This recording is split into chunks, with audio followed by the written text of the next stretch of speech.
Aloha everyone, it's me Jion coming to you from Papa Stu's office here at the Strum Shop in Roseville.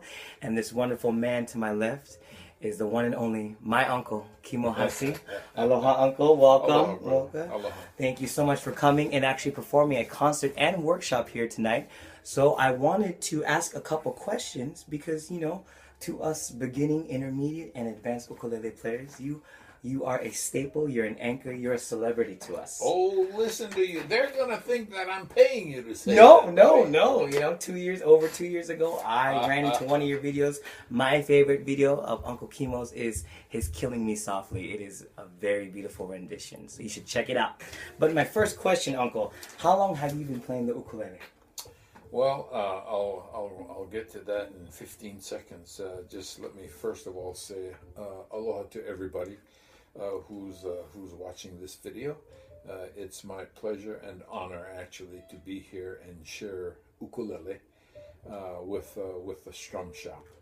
So thanks for having me, Jion. You are very welcome. Okay, how long have I been playing ukulele? Well, my mother says that I started playing the ukulele when I was 5 years old.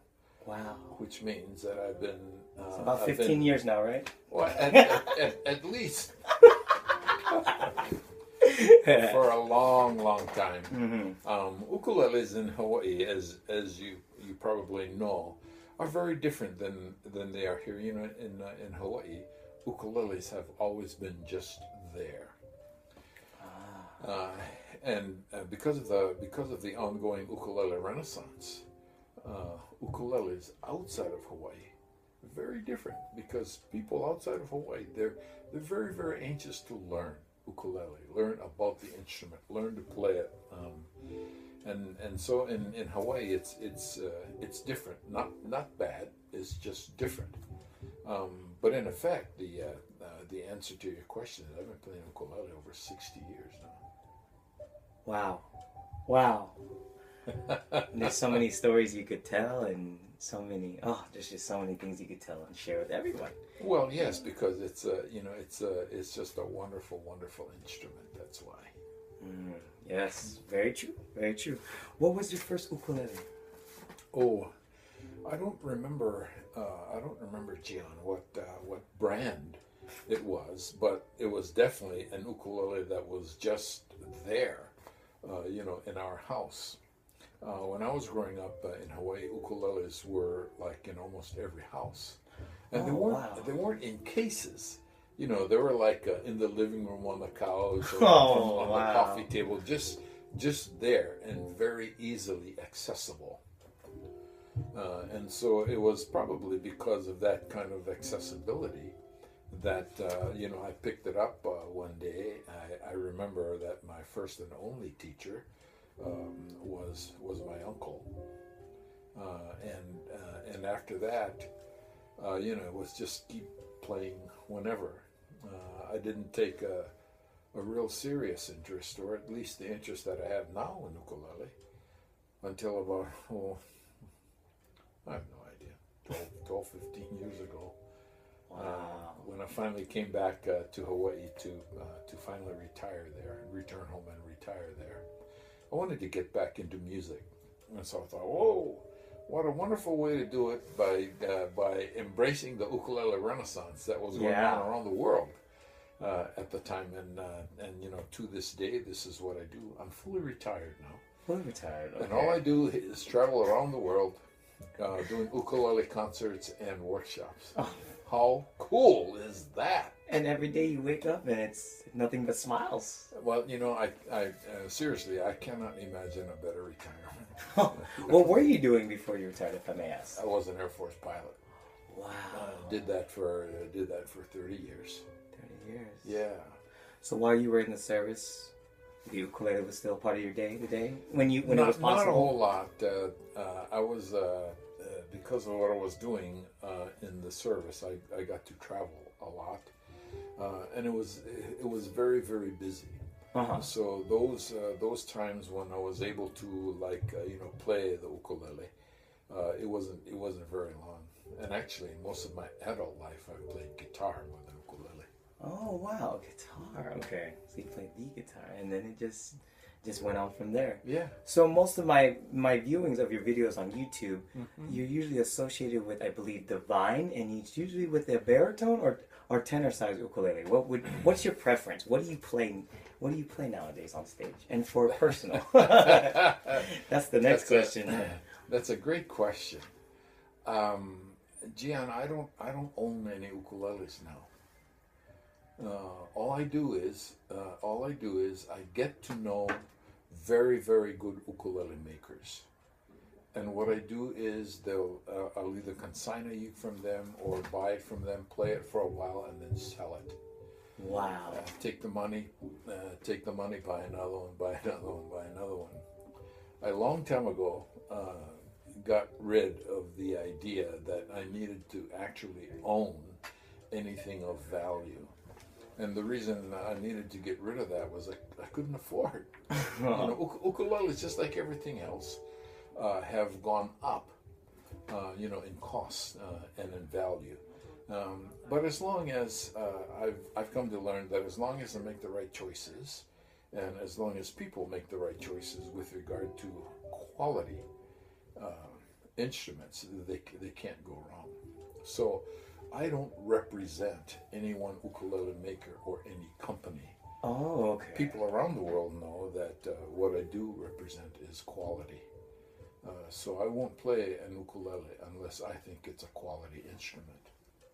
But the reward is tonight, for example, I brought with me a tenor ukulele that was made in Australia by a very, very good luthier. His name is Scott Wise. Okay. I have a baritone ukulele that was made in North Carolina by a guy by the name of Jay Lichty. Okay. And so the other day I was in San Francisco. I think we went to the Blackbird factory, and I thought, oh, these ukes are wonderful. So I'm going to start playing some of those too. Yeah. Okay. And so basically, I have so much aloha for ukulele that the ukuleles that I play are ukuleles that I think are quality instruments, because I don't think there is any such thing as the ultimate instrument. There is no instrument, no ukulele that I know of that'll provide me or any other player everything that player wants. So every ukulele is an individual. That's correct. It's a soul. That's correct. And my thinking went from, oh, this is a good uke, so I need to own it, to, hey, this is a good uke, so what I'd like to do is share it. And that's what I do. And by just sharing ukes like that, I get to play all the latest technology ukes. I'm telling you, it's just a great way to go. And that's where I saw and learned most of the other brands besides the Hawaiian Cake brands. That's where I learned it. And that's on your YouTube. Are you still active on your YouTube channel? Yeah, because it's a wonderful way to share ukulele, which I love to do. And so that's the reason why I do the YouTube things that I do, because one of the great things about YouTube is people are so forgiving and don't expect that the video and the audio aspect of YouTube is going to be like movie quality. Yeah, okay. And so when people aren't concerned about that, you can get to kind of the message, a lot sooner. And so I think this YouTube thing is wonderful. It's a good way to learn more about musicians, absolutely, products, absolutely. Not just in the music world too, but anything the younger generation, my generation wants to know. Yeah, it's a lot of bridging the gaps. So, what is your YouTube channel? What is your username? I have no idea what the username is, because there's a person that comes to help me. And, she's my social media helper. Her name is Frances Nuar, by the way, and she Thank comes you, Frances. about 2 times a month. She comes and points her camera at me, turns it on, and says, "Go." and so you know what? I go after that. Okay, well, I'll make sure to provide a link down below in the description of Uncle Kimo's YouTube channel. That's awesome. There you go. Because all of I've been seeing is just wonderful. Yeah, if they go to my website, all of the YouTube things are on there. That's KimoHussey.com. I'm going to add that, www.kimohussey.com. There you I'll make go. sure I add down the link below. There you go. And now the big question. Uh-oh. High G or Oh. low G? I already know, and I think maybe the viewer knows already, but we need to make sure the uneducated viewer knows. For me, always, always, always low G. Always low G. That's correct. And why is that? Please. Well, Explain. First of all, the answer to that question is that there's no objectivity involved because I think any person's preference of high G and low G is a matter of sound. Now, having said that, and I love the sound of a low G instrument. Now, having said that, the reason why I love low G is that it provides the player more range. Range. Yeah. Okay. More range, a lot more range, because with that low G down an octave, I have a lot more bass than you normally do with a high G instrument. Yeah. And so I think I can do a lot more with a low G instrument than a high G. But again, it is not a matter of objectivity. It is not, for me. It is number one, sound, and number two, range. And I do recall you do go into that in one of your videos. You were playing a divine baritone, and it's actually one of my favorites. It's his version of "Killing Me Softly," and you go into not a deep detail, but you explain why you prefer this ukulele to be strung this way with this tuning, and why you like it to have the low bass in your trebles. You do explain that, and I did appreciate that. It really answered questions in my mind. Well, one of the things about preferences in sound has a lot to do with what Kalei Gamayao and I are doing right now, and that is we travel together, and we do concerts together. The reason for that, we also do workshops together, but the reason for that is Kalei plays in a very, very different style than I do. And so when we also do workshops like we're going to do here at the Strum Shop, I like to bring different ukes. Like, I was telling you, I have this tenor from Australia, a baritone from North Carolina. Kalei has his kamaka. And so what we do for the people who come, not only in the workshops, but in the concerts, it's kind of like we build an ukulele cafeteria. So the ukulele player goes and says, "Oh, okay, I'll take one of these and one of these and one of these." There's no traditional methodology in how a person teaches or plays the ukulele. It's all a matter of choice.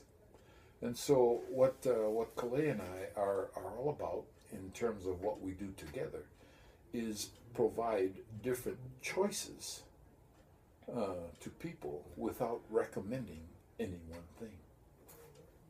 So you are, besides quality, that is. You're enabling our ears. Absolutely. Excuse me.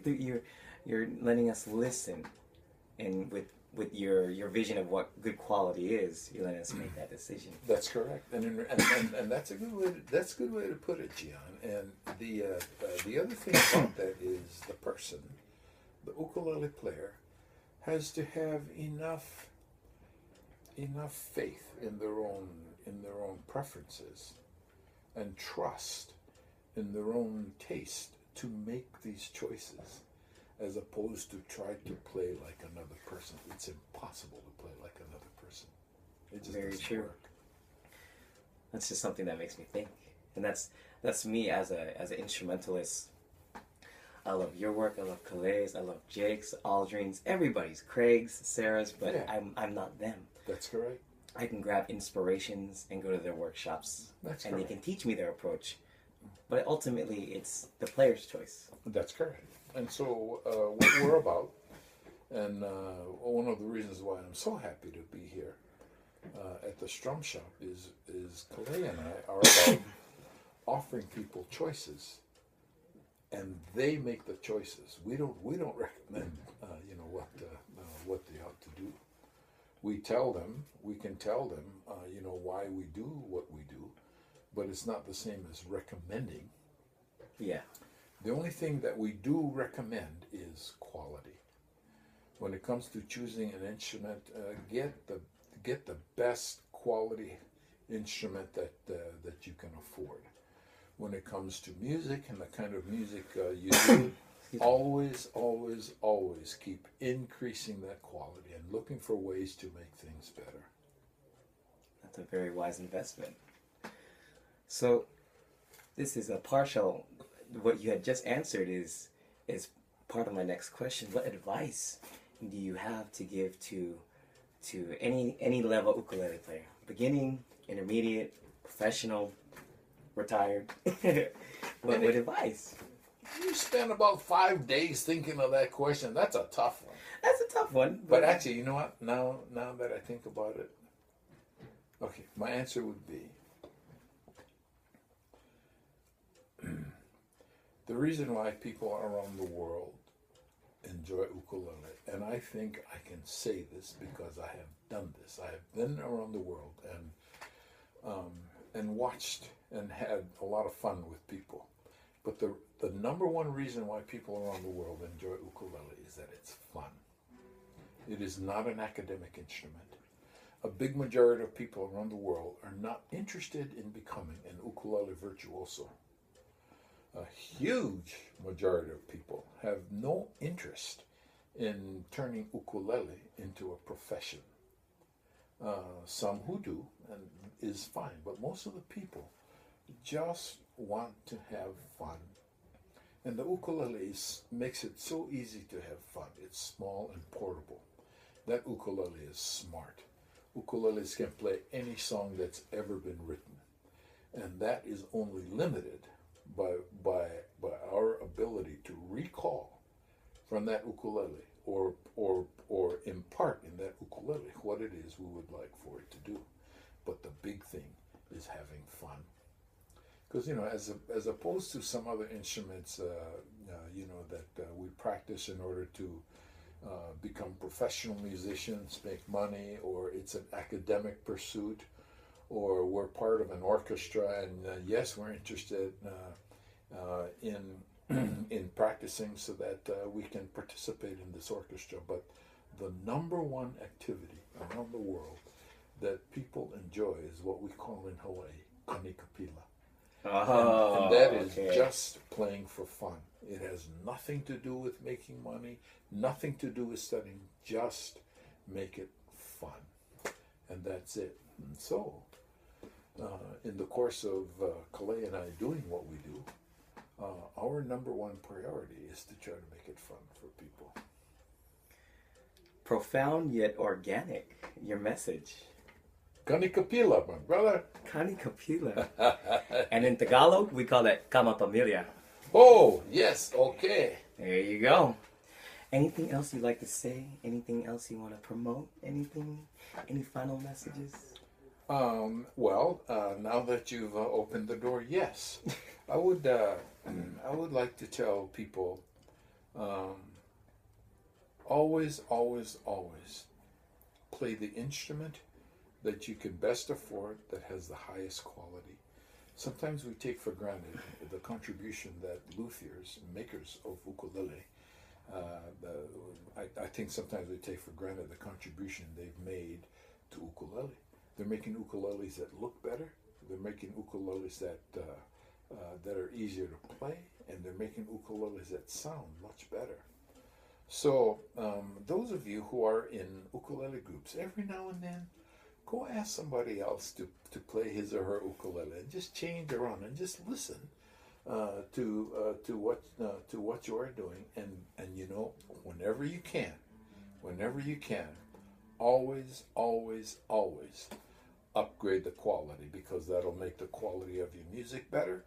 The degree to which the quality of the music improves is the degree to which we continue to have fun.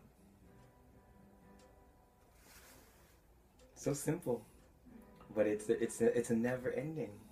You'll Right. never find that right result because you're always expanding. And that's the gift of ukulele, is that it's simple. Simple, and that's why I'm here today. Yeah. Uncle Kimo Hussey, thank you so much for your Thank you, time. brother. Thank you. Aloha, Enjoy. brother. Yeah. And Yeah. welcome to Roseville. I hope you have a good show Oh, tonight. thanks. Oh, yeah, I'm looking Please. forward to it. We'll have fun. Make this a yearly thing so we can just keep interviewing and you can keep sharing your profound but Great. wisdom words I think twice a year. twice a year. Yeah. Okay? So I'll provide the links down below to his website, to his Okay. awesome YouTube. Okay, mahalo everyone. Thank you, Uncle Kimo. See you, everybody.